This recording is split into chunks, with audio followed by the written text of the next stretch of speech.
Hi, welcome to the Gamesplainer. I'm Jeff the Gamesplainer, and today I'm gamesplaining Vinhos, the 2010 version. In the last video, I went through all of the movements of the action selection in the middle of the board. I'm now going to go into the rest of the game. So where we got up to was the fair, which is this area just here. So either when you go to the center square and issue a press release, or when this token gets to the end, you'll do this as well. But obviously, anyone who does it first will say yellow happened to be the fourth player. If they went to the middle first and issued a press release, they'd come down to take position one, then say blue did it later. First up, they'll declare which wine they're going to send to the fair. So in this case, yellow will send this value 10 wine. So let's actually say, for example, the value 10 wine has managed to age up to this spot. He'll remove that, so this is now a value 13 wine that he's pushing up there. He can use two of these renown cubes to make that a value 15 wine. Now he's going to earn fair points because it's valued higher than 9. So if he only had a value 9 wine, he would earn no fair points. But because he's managed to pull out a value 15 wine, he will earn 15 minus 9, which is 6 fair points. Now, because he has earned 6 fair points, we look at this position here, and that allows him to use 2 wine experts. If he'd only managed to get 3 or 4 fair points, he would only have 1 wine expert. If he had 9 fair points, he could use 4 wine experts. Or anything 10 and higher would also get him 4 wine experts. But 10 and higher would also then gain him 1 extra wine point in the fair. So he'll take this marker and he'll place it on one of these locations. Now what these locations are, they're actually twofold. So to start with, there's a bonus that he'll get straight away. So he might choose to go here and he would gain 3 money for doing that. But this is the only type of wine expert that he's going to be able to use. Now the wine experts that he has available to him are the green and the yellow, so he wouldn't be able to use any wine experts going there.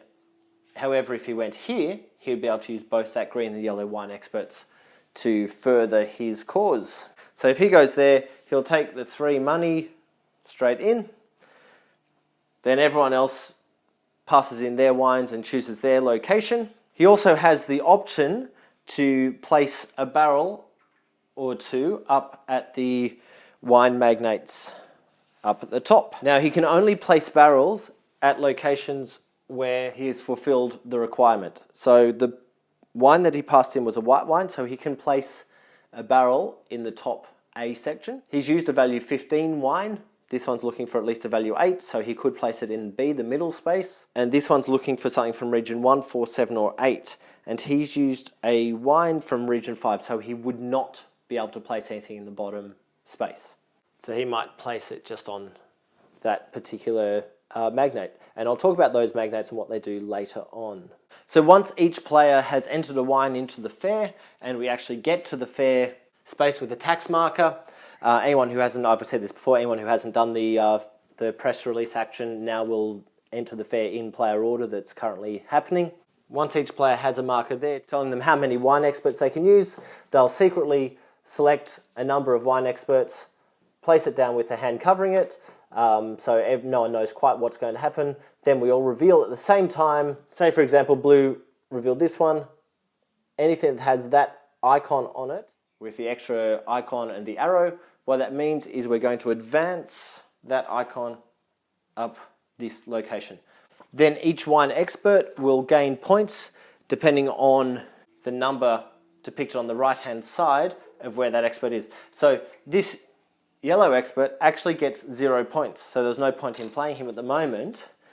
This one will get 1 more wine point. Once you've worked out everyone's location with the fair points, so let's just push blue onto a random spot. Points are then dealt out according to who is in the front. So yellow at the moment would get 9 points and blue would get 6 for their current location. 16 goes to 25. And blue gets 6. Those markers do not change. So the next time we come back to a fair, that's your starting position. Yellow is starting in a really good position for the second fair.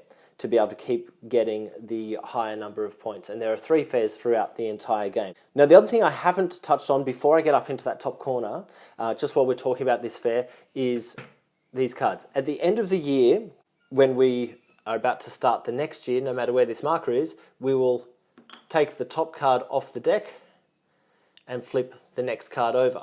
What that card shows us, I did talk about in the first video, that this will show that it's a really good year for growing wines, so all the wines will be a value 2 higher, or +2, on top of all the other values added on when we work out the value of our wine to start with.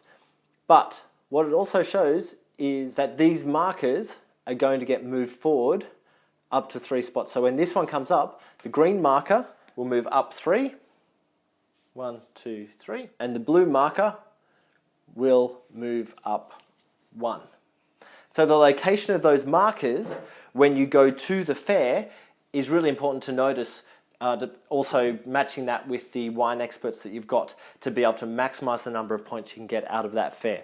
So the other section that I haven't dealt with is that top right-hand corner where the magnates are. At any point during your turn, no matter where you are moving on the middle section, but not in the middle of an action, so it has to be before or after you've done the actual action, you can spend one of your wines, it doesn't matter which one, so we'll take one from there, to move your barrel across to one of the 2 bonus action locations. That spot allows me to purchase one winery, which is those guys, for 1 money less. That one will allow me to do a sales action without having to do the action down here. So this one allows me to buy a vineyard for 2 money less, using cash on both that and the winery. I can only do that once, so the one multiplier tells me I can only do it once. This one allows me to do one more export action, or perform an export action. Both the export and the sales can be done any number of times, just as with these squares. This one allows you to hire a wine expert for free, so you don't have to pay the money that you would if you did it as the action down in the squares. And this one allows you to move your investment marker 1 space to the right without having to pay to move it up. Now, at any point you can, if you've already got your marker up there on one of the bonus action spaces, you can once again spend a wine to move it to the other bonus action space and perform that action. Or you can use it to move to one of the magnate multiplier tiles or spaces. And what they do is they are going to give you, well, at least the first 2 columns of them are going to give you end game bonuses, and the ones right at the end on the right hand side, they will give you points straight away. First person to get there or put a barrel there will get the larger bonus. This is a 4 multiplier. The second person is only going to get the 2 multiplier. So what those bonuses are, really quickly, starting in the top left where the barrel currently is, you're going to get 4 points for each seller, which is this guy that you have at the end of the game. Coming straight down the line, that one will enable you to get 4 points for each enologist or white guy that you've got at the end of the game. And the one below that will get you 4 points for each estate with all 3 slots filled. So this one is one estate with all 3 slots filled for that. Moving across to the next column, that's got an endgame bonus of 2 points, or 1 if you're on the other side, obviously, for each vineyard in your estate. So this one has 2 vineyards in the estate, that would get... and there's the 2 vineyards, 2 times the 2, so 4 points. If I had that on all of mine, that would be huge points. The next one down is bonus points for the amount of cash you have. You can only go to a maximum of 16 points on that. So if you've got 16 money, that'll give you your maximum 16. You are allowed to divest first. There's no points for being at the top of the investment trail at the end of the game. So you are allowed to divest all the way down to here to get the extra cash to be able to get the bonus points from that. The bottom one is 2 points or 1 point if you're second there for each winery that you've got in your estate. And that's the 2 wineries. And then finally is the third column.